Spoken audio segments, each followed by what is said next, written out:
Hello everybody, Danny and Wanda back from Pecan Grove, back on the Cub Farmall restoration. Today guys, we're going to talk about conversion from a 6 volt to a 12 volt and what wires are needed and where they go and how you hook them up. So we're going to start off here. Main thing with 12 volt systems you want to make sure of is that you have the right size wire in the right place. You do too small a wire, you will burn something up. Okay, to start out with, this tractor was wired up for a 12 volt system. Now, the starter that they had on here was the wrong starter. Someone took a starter off of a newer model Farmall and put on here that had the stud sticking out of the top of it to put a battery cable in, had a voltage regulator underneath the, or a relay switch underneath the hood here with a Delco Remy 2-wire alternator on it. And you had to have a key to crank it. I did not want that. I wanted to go back to the old pull rod to crank it. So what I did was got rid of the Delco alternator. I went to Steiner's and ordered the 1-wire miniature alternator for it. Here, I've got the ABC 509 12 volt coil that has an internal resistor built into it in a kit.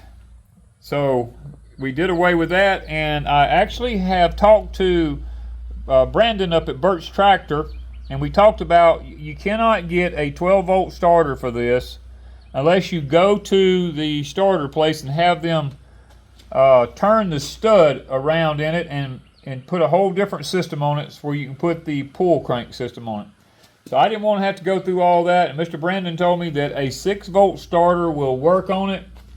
It just is a lot harder it hits a lot harder when you go to crank it. And I told him, I said, my other tractor, I did the conversion on it, it's got a 6 volt starter on it. It's been working fine for years, and I've had no problems with it. So I talked to him about buying a brand new 6 volt starter, and he told me, he said, I would not do that if I was you. He said, what they have found at the tractor company there is that the store-bought ones just don't hold up. He said if you can get an older one that is an original in good shape, he said it usually will last for years and years and years and years, you know. So what they did was I got them to go out on their yard and find one for me, and it's in good shape. They tested it, figured out, you know, looked at everything in it, you know, took it apart, checked it, said it was in really good shape. So I ordered that one, and it hasn't come in yet to go on the Farmall here. But I'm going to take you through the whole wiring thing, and we're going to talk about how that hooks up anyway. So to start with, what you want to do is you want to take a number 10 gauge wire for the alternator. Now this is the alternator here. I got the 1-post alternator. We have a 10 gauge wire.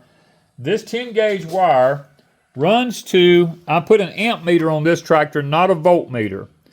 It runs to the charge side. Now this one didn't have a positive or a negative, but I'm going to the charge side, which should be the positive side, of the amp meter gauge. The alternator goes to that side with a 10 gauge wire.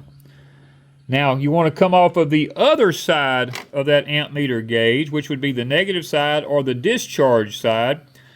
I didn't have to run a 10 gauge wire, but I decided to go ahead and do it anyway because this one runs all the way down and is going to go to the starter on the pull system on the starter there. So I just leave that wire hanging. That wire will actually fasten to the battery cable, and both of them will mount on top of the pull start system on this tractor. Now that's the 2 wires that has to do with the charging part of it there. Now, the coil, let's talk about the coil here. This is a new coil. It's a 12 volt coil. You want to come off of your distributor right here. There's a stud on the side of your distributor. And you want to come up and over to the negative side of the coil from the distributor right here. From the positive side of the coil, you want to run, and these are number 16 gauge wires. It's fine for that. You want to run from the positive side of the coil, you want to run your wire all the way through and come down to, now some tractors have a push-pull system on them. elected to go with a heavy duty 30 amp toggle switch. You want to go to the side of the toggle switch, which is the off side of the toggle switch, so that when you turn the toggle switch off, it kills the power to the coil, which in return shuts the tractor down. Now on the other side of this toggle switch, right here, you want to come off of it and you want to run a little short wire up to the, which would be the positive side or the alternator side of the amp meter gauge there. And it can be a number 16 wire also. Now, I like, when I hook up lights on a tractor, I like to be able to have an inline fuse system. So what I did was, I came from the, let me figure out, where am I at here? I came from the amp meter side, the positive side of the amp meter gauge again, and I ran a wire down. If I can turn this around, we can get up here and get a little better look. I came from the positive side of the amp meter down with a wire to the fuse relay system that I have here. Then I come from the fuse system all the way around with a wire, and I went up to my light switch to the battery terminal on the light switch. Now this is the battery terminal. That's what heats the light switch up. Now from when I bought this light switch, it has a, I wanted one that had a tail light and a headlight on it, and I thought that's what I got, but I didn't get that. I got a 3-position light switch. In other words, it's off, and then it's high beam and low beam. That's all that it is. So I actually ended up having to hook all my wires into this one terminal right here. So what I did was, my amp meter gauge has a light in it. So the wire that come out of the amp meter gauge, I ran it over and tied it into the light terminal of the light switch, so that when I turn the lights on, the light in the gauge comes on. I ran a wire out of that same terminal, comes around and goes down through the tractor here. This wire goes underneath the floorboard and comes all the way around back behind the battery box for the light on the back of the tractor. Off of this same terminal comes another wire which runs all the way up here. Now I don't have this wire cut to length yet, because I got to put my harness system here all together and get it taped together before I actually cut this, because when I get right here, I actually have to split this wire and run one to this side over here for the light over there, and run one over here for the light over here. So right now it's just dead-ended right there. Now that basically is all there is to wiring the tractor. Now I would like to take just a moment and show you how to know if you have this wired right, because your amp meter gauge, if you get the wires on the wrong sides of the amp meter gauge, don't panic, because all you'll have to do, when you crank it up, if it shows discharge instead of charge, is just take the wires off of it and put them on the other sides. Just flop them around. Now I'm going to show you how to test all of this without having to have the tractor actually cranked. Okay, what I'm going to do is make sure my battery cable end up here ain't going to touch anything. I'm going to take my positive and my negative. I'm going to go ahead and just stick them on here, like so. Now what I've done is I've took a light here, an inline light like you check a wire with. I hooked to the negative side of the battery for the ground, and I've stuck the end of this inside the wire. Now what we're going to do around here, make sure this does not touch anything on the tractor, because if you do, it's going to throw sparks everywhere. What we're going to do is we're going to touch this to this and hold it in our finger. We're going to come up here to this right here, and I'm going to turn this toggle switch on, because now I've heated this entire system up here. I'm going to turn the light switch on here. Okay, when I turn this, watch the light back there at the back. This is my light on the back of the tractor to know that I have it wired where it's working. You see how that comes on? And when I turn the lights off, it goes off. we're going to check to make sure that we have the front lights working. That's just the back lights right That's now. just for the back light right there behind the tractor. We're going to come up here. I'm going to hook my tester to a ground source, which would be the coil right there. And then I'm going to stick it in the end of this wire. And I'm going to lay it right here. I'm going to take these same two wires again here. I'm going to touch them together. Now we're going to turn the light switch. And this light comes on over here.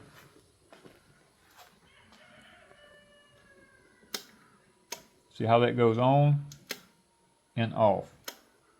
Okay, we have that.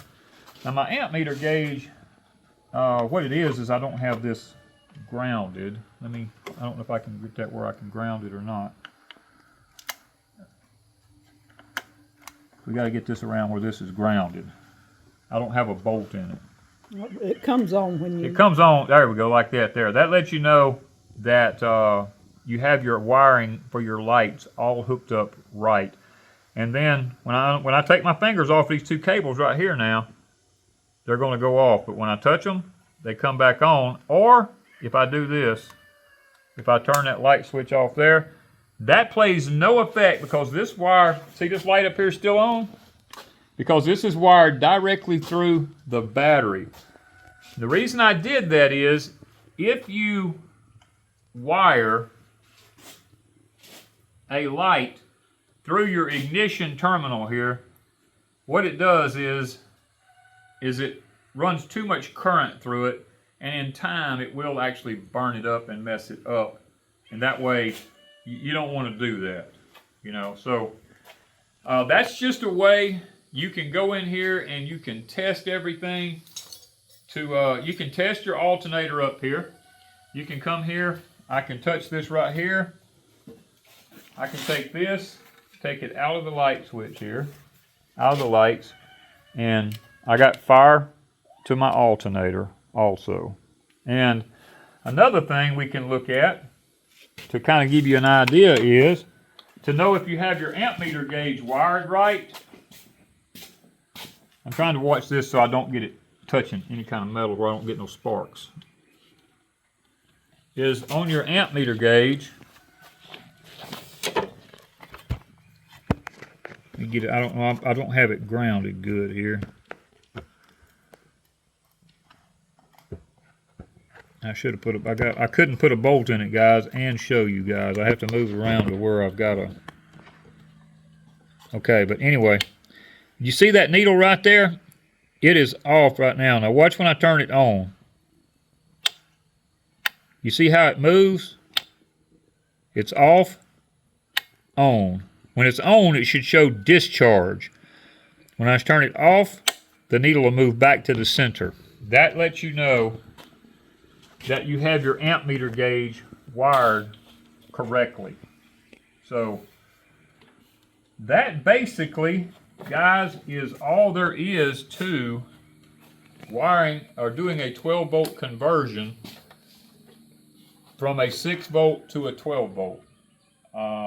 That's it in a nutshell. Now I know this looks like a mess, but what I'm going to be doing is I have